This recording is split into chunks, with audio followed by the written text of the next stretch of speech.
बिस्मिल्लाहिर्रहमानिर्रहीम। अस्सलाम वालेकुम dear students, how are you? I hope you be fine. This is new syllabus primary mathematics workbook 5A। आज हम करने लगे हैं कुछ रिवीजन क्वेश्चंस। तो आ जाइए पेज नंबर 168 पर। यहाँ पर क्वेश्चन नंबर 3 है, कुछ वॉल्यूम के क्वेश्चंस हैं, तो आज हम इनको सॉल्व करेंगे। वीडियो को एंड तक जरूर देखिएगा, अच्छी लगे तो लाइक कमेंट शेयर कीजिएगा। चैनल सब्सक्राइब नहीं किया तो प्लीज़ सब्सक्राइब कर लीजिए। बढ़ते हैं क्वेश्चन नंबर 3 की तरफ। It says the solid below is made up of 1 centimetre cubes, find its volume.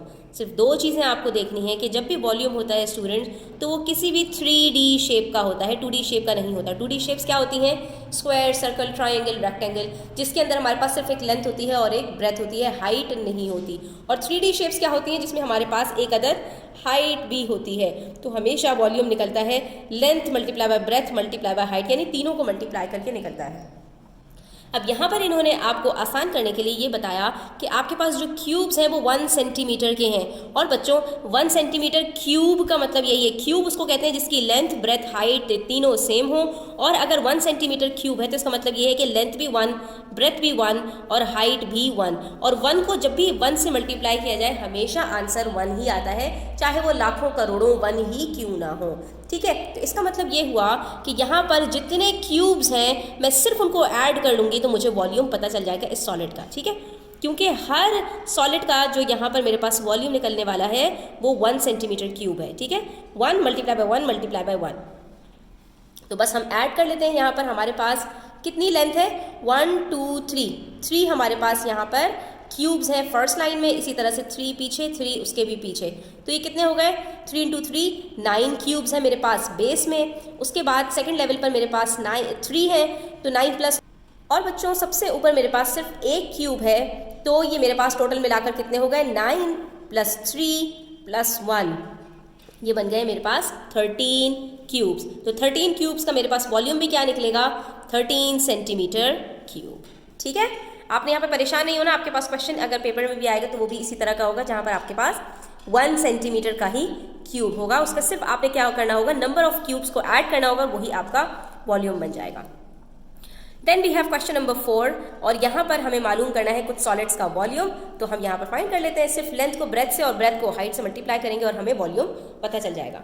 Number A में आप देख सकते हैं लेंथ भी 5 सेंटीमीटर, ब्रेथ भी 5 सेंटीमीटर और हाइट भी 5 सेंटीमीटर। ये लेंथ है, ठीक है, ये ब्रेथ है और ये हाइट है, तीनों हमारे पास 5 सेंटीमीटर्स हैं। तो हमने क्या करना है? 5 multiply by 5 multiply by 5, 5 5s are 25, 25 × 5 gives us 125। तो हमारा वॉल्यूम बन जाता है 125 सेंटीमीटर। उसके बाद हमारे पास स्टूडेंट्स यहाँ पर पार्ट बी है। इसके अंदर हमारे पास ये क्यूबॉइड है, क्योंकि लेंथ ब्रेथ और हाइट तीनों अलग अलग हैं। तो इस मरतबा हम लेंथ को पहले ब्रेथ से मल्टीप्लाई करते हैं और फिर हाइट से मल्टीप्लाई करेंगे, या हम पहले लेंथ को ब्रेथ से मल्टीप्लाई करते हैं। तो 13 3s are, आप यहाँ पर मल्टीप्लाई करके देख लीजिए, 3 3s are 9, 3 1s are 3, 39। ठीक है, अब इसको आपने मल्टीप्लाई करना है हाइट से, तो आप 9 से मल्टीप्लाई कर लीजिए, 9 9s are 81, 9 3s are 27, 27 + 8 gives us 35। तो ये हमारे पास वॉल्यूम निकल रहा है 351 सेंटीमीटर क्यूब। उसके बाद we have next question on page number 169, question number 5। यहाँ पर स्टूडेंट्स आपसे कहा है find the volume of the liquid in the tank below. ये पूरा एक टैंक है, ठीक है, उसकी आपको लेंथ पता है 30 सेंटीमीटर, तो वही लिक्विड की भी लेंथ है, क्योंकि जिस भी कंटेनर के अंदर या जिस भी टैंक के अंदर लिक्विड को डाला जाता है वो उसी की लेंथ ब्रेथ हाइट को ले लेता है। ठीक है, तो इसकी भी लेंथ कितनी है? 30 सेंटीमीटर्स आप देख सकते हैं। इसकी ब्रेथ कितनी है? 7 सेंटीमीटर्स। मसला आता है हाइट के अंदर।